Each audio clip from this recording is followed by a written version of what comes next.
بەناوی خوا گەورەی میهرەبان ئێمە وەکو ئەنجومەنی سۆرانی کۆمەڵی ئیسلامی کوردستان باوکاری کۆمەڵێکی خێرخواست ئەو ساڵیش بە بۆنەی هاتنەوەی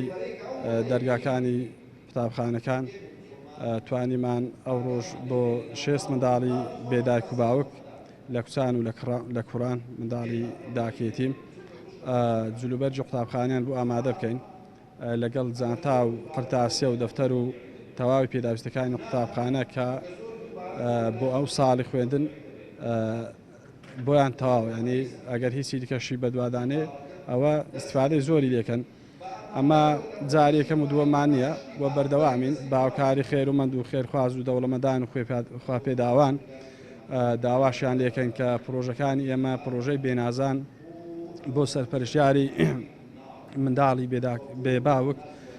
لە خزمەتیان داین داوان لێکەن کە زیاتر هاوکارمان بن لە خۆراک و خواردەمەنی و جلوبەرگ و بە هەر شێوک لە شێوەکان کەوان هاوکاری ئێمە بکەن ئێمەش لە خزمەتیان داین دەستێکی ئەمینین بۆ گەیاندنی ئەو کۆمەک و هاوکاریانە خوای گەورە پاداشتی هەمولایەک بداتەوە.